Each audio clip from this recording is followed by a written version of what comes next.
কি করবেটা কি তুমি? আরে বলো, আরে বলো কি করবে তুমি? আমার সাথে আমি শুনতে চাইছি, বলো। আপনাকে আমি বুঝতে পারছি। না, আপনি বুঝতে পারছেন না, আপনার পক্ষে বোঝা সম্ভব না। তুমি এখানে কি করতে এসছো বাবা? আর এরা তোমার সাথে কি করছো? তোমাদের প্রচার কি শেষ হয়ে গেল নাকি? সাহস কি করে হয় আপনাদের এখানে আসার? যান, বেরিয়ে যান।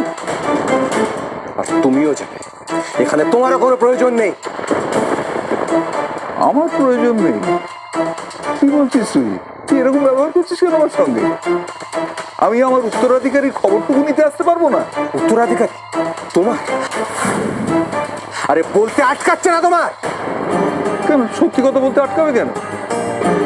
একটা কথা তোমাকে খুব পরিষ্কার করে বলে দিচ্ছি বাবা, আমার বউ আর সন্তানের আশেপাশে যাতে তোমাদের কাউকে না দেখি। বেরিয়ে যাও এখান থেকে, নাহলে কিন্তু।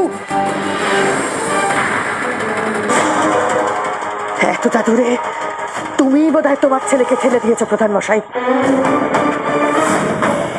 আর কেন কথাটা বললাম আমার থেকে তুমিই ভালো সেটা জানো। তুমি বিজয়া এখনো নীলের হয়ে কথা বলে যাচ্ছ? তোমার ছেলে তার বাবার কলার ধরে ইঁচড়তে ইঁচড়তে বার করে দিচ্ছে, আর তুমি তার গালে একটা ঠাস করে চড় মারো তো দূরে তার, তুমি সকলের সামনে তার পক্ষ অবলম্বন করছো। আমার মান সম্মান নিয়ে তোমার কোনো পরোয়া নেই।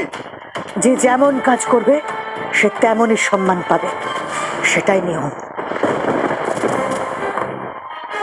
আমার মনে হয় এক্ষুনি তোমাদের এই প্রধান মশাইকে নিয়ে চলে যাওয়া উচিত।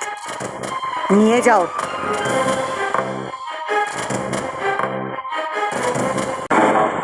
কি করবে তুমি? ত্যায্য? তুমি আমায় ত্যায্য করবে বাবা? আমায়? তোমাকে এত কষ্ট করতে হবে না, কাজটা আমিই করে দিচ্ছি। আজ এই মুহূর্তে আমি তোমাকে ত্যায্য করলাম।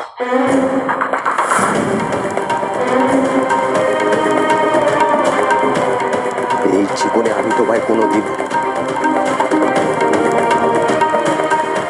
কোনোদিনও বাবা বলে রাখবো না।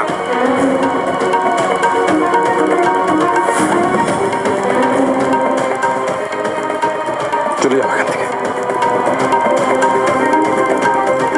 কাজটা ভালো করলি না নীল।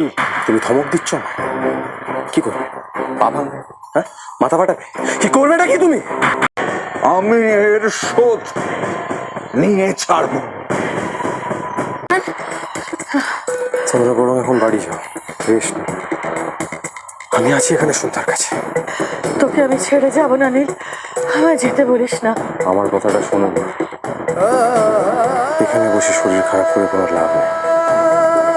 তোর বাবাকে বিশ্বাস নেই আমার, হয়তো আবার আসবে, চিৎকার চেঁচামেচি হবে, তোর শরীরটা খারাপ হবে বাবা। বাবা আসবে না, আমি যাও। তুমি যাও, মা তোমাকে আমার মাথার দিব্যি। যাও। নীল, মেজমা মাকে বুঝিয়ে নিয়ে যাও, মায়ের বিশ্রামের প্রয়োজন। খাওয়া দাওয়া করিয়ে না হয় আবার নিয়ে আসবে। যাও। চলো দিদি। ছেলেটা ছেলেটা একা থাকবে? আমি নীলের সাথে থাকবো। না দিদি, আপনাকেও থাকতে হবে। না না, আমার শরীর ঠিক আছে, আমি থাকবো।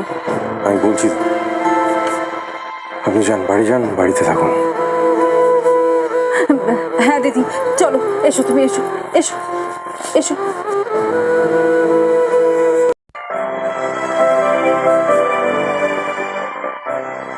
পিসি ঠাম্মি আর পিসিমনির উপর একটু নজর রাখতে হবে আপনাকে। ওদের কথাবার্তা শুনতে হবে। আমার পুরো সন্দেহ আছে ওদের ওপর। আর আপনি ছাড়া এই কাজটা কেউ করতে পারবে না। মানে? না, কিন্তু ডক্টরের কথাটা শোনার পরেই পিসি এখান থেকে চম্পট দিয়েছে। আর আমার ধারণা সেটা অকারণে নয়। পিসি ঠাম্মি ঘরে বসে জড়িবুটি দিয়ে কী সব ওষুধ টষুধ বানায় আমি জানি। আর কেন কে জানে আমার বারবার মনে হচ্ছে যে ওরাই কিছু করেছে।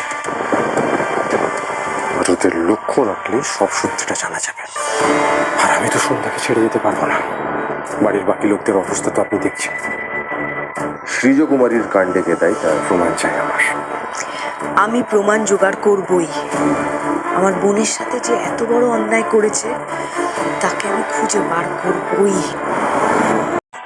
চিরকাল জেনে এসেছি তুমি যা করো ভালোর জন্যই করো। তাহলে ওই সময় আমার মুখ থেকে কেন এমন কথা বের করলে যে সন্ধ্যায় একমাত্র প্রধান মশাইয়ের বিরুদ্ধে যোগ্য প্রধান? কার ভালোর জন্য? তুমি ওই কথা আমার মুখ থেকে না বের করালে বৌমা তো আজ এই নোংরা রাজনীতির খেলায় নামতো না। দিদি, বাবা পঞ্চানন আমাদের সাথে এত বড় অন্যায় কিছুতেই করবেন না। হ্যাঁ মাকে, আমি তো সমানে বাবাকে ডাকছি। আমিও তো ডাকছি রে।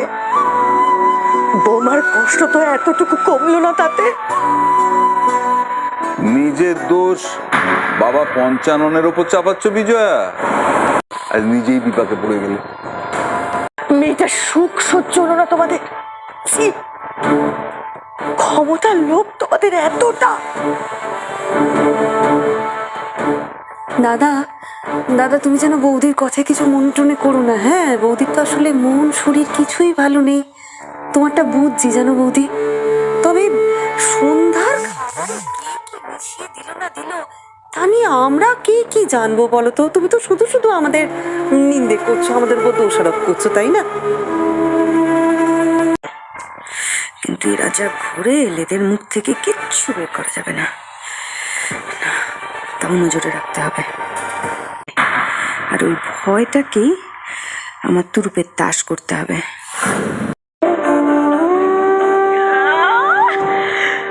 কিছুতেই ওনার এই কষ্টটা দেখতে পারছি না, কিন্তু আমাকে শক্ত হতে হবে। আমাদের বিবির জন্য উনি এইভাবে লড়ে যাচ্ছেন একা একা। আমাকে ওনার সঙ্গে সাহস দিতে হবে। ওনার কষ্টটা তো আর কমাতে পারবো না, যদি একটু পাশে থাকতে পারি।